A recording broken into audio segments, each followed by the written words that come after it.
Hello, students of DES. This is Mrs. Hansen, and I'm here to read one of my children's favorite books to you. I'm reading this tonight with the permission of HarperCollins Publishing, and the title of this book is Lilly's Purple Plastic Purse. Lilly's Purple Plastic Purse was written by Kevin Hansen, who coincidentally is from Madison. Lilly loved school. She loved the pointy pencils. She loved the squeaky chalk. And she loved the way her boots went clickety-clickety-click down the long, shiny hallways. Lilly loved the privacy of her very own desk. She loved the fish sticks and chocolate milk every Friday in the lunchroom. And most of all, she loved her teacher, Mr. Slinger. Mr. Slinger was as sharp as a tack. He wore artistic shirts. He wore glasses on a chain around his neck. He wore different colored ties for each day of the week. Wow, said Lilly. That was just about all she could say. Wow. Instead of greetings, students, or good morning, pupils, Mr. Slinger winked and said, howdy. He thought that desks and rows were old-fashioned and boring. Do you rodents think you can handle a semicircle? And he always provided the most tasty snacks that were curly and crunchy and cheesy. I want to be a teacher when I grow up, said Lilly. Me too, said her friends Chester and Wilson and Victor. At home, Lilly pretended to be Mr. Slinger. I am the teacher, she told her baby brother Julius. Listen up. Lilly even wanted her own set of deluxe picture encyclopedias. What's with Lilly? Asked her mother. I thought she wanted to be a surgeon or an ambulance driver or a diva, said her father. It must be because of her new teacher, Mr. Slinger, said her mother. Wow, said her father. That was just about all he could say. Wow. Whenever the students had free time, they were permitted to go to the light bulb lab in the back of the room. They expressed their ideas creatively through drawing and writing. Lilly wrote often. She had lots of ideas. She drew pictures of Mr. Slinger, and she wrote stories about him too. During sharing time, Lilly showed her creations to the entire class. Wow, said Mr. Slinger. That was about all he could say. Wow. Big, friendly Mr. Nice Man teacher. And at the very last second, Mr. Slinger saved the cold, starving elderly. When Mr. Slinger had bus duty, Lilly stood in line, even though she didn't ride the bus. Lilly raised her hand more than anyone else in class, even if she didn't know the answer. And she volunteered to stay after school to clap erasers. I want to be a teacher when I grow up, said Lilly. Excellent choice, said Mr. Slinger. On Monday morning, Lilly came to school especially happy. She had gone shopping with her Grammy over the weekend. Lilly had a new pair of movie star sunglasses, complete with glittery diamonds and a chain like Mr. Slinger's. She had 3 shiny quarters. And, best of all, she had a brand new purple plastic purse that played a jaunty tune when it was opened. Lilly wanted to show everyone. Not now, said Mr. Slinger. Listen to our story. Lilly had a hard time listening. Lilly really wanted to show everyone. Not now, said Mr. Slinger. Let's be considerate of our classmates. Lilly had a hard time being considerate. Lilly really, really wanted to show everyone. Not now, said Mr. Slinger. Wait until recess or sharing time. But Lilly could not wait.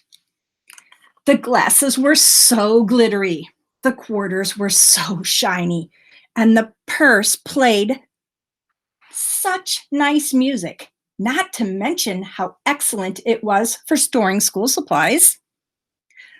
Look, Lilly whispered fiercely. Look, everyone. Look what I've got. Everyone looked, including Mr. Slinger. He was not amused.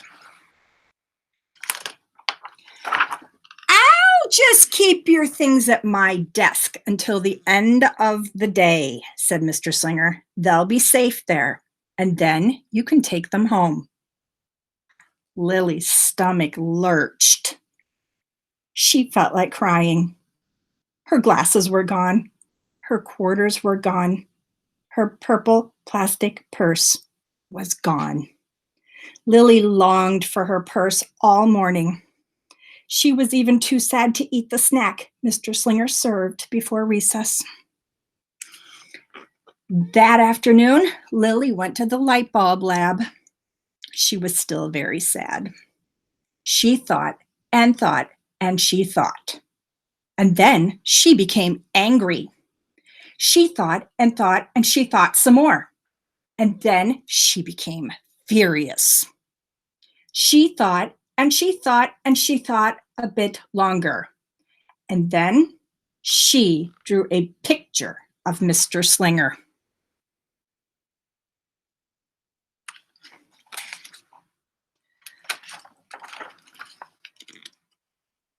Big, fat, mean Mr. Stealing Teacher.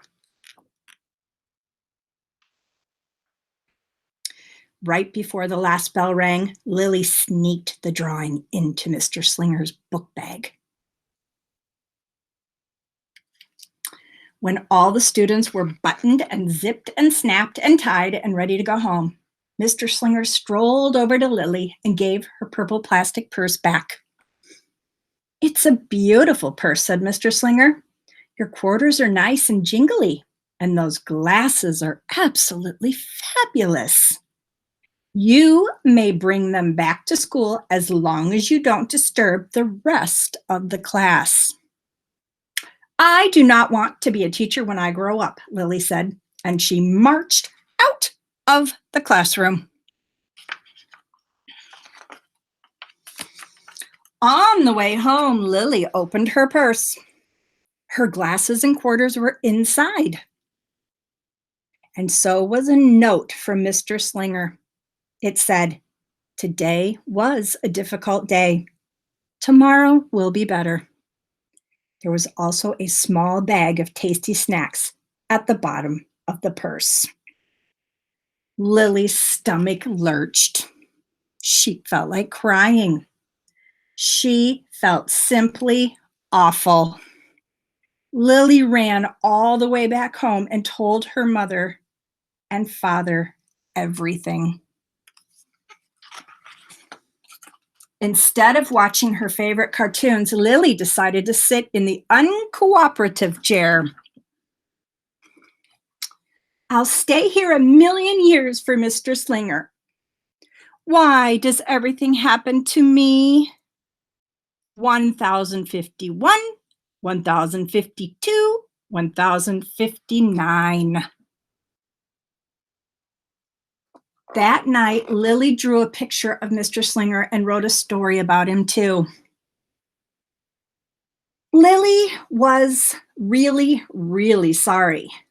So everyone forgave her, even her parents, even her stinky baby brother, even her especially incredible teacher. And then the sun shined its smiley face down on everyone and everything, even the bugs and worms. The end. Listen up. I forgive everyone.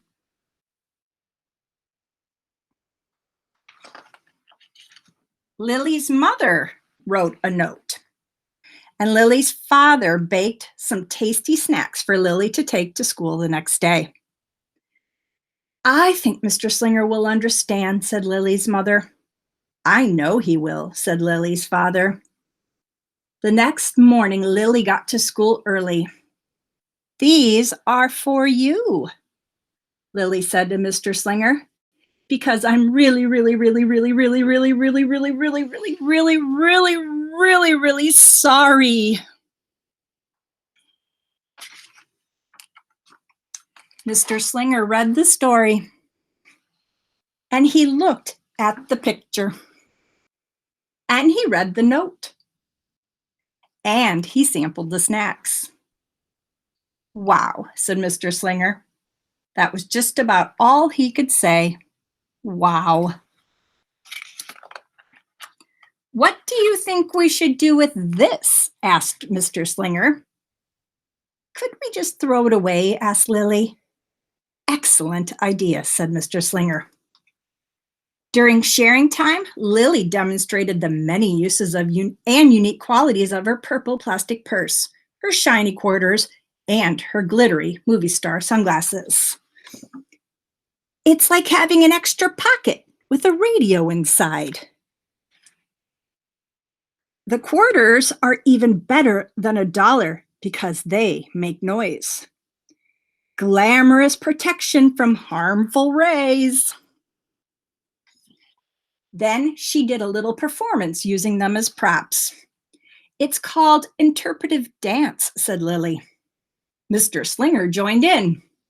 "Wow," said the entire class. That was just about all they could say. Wow.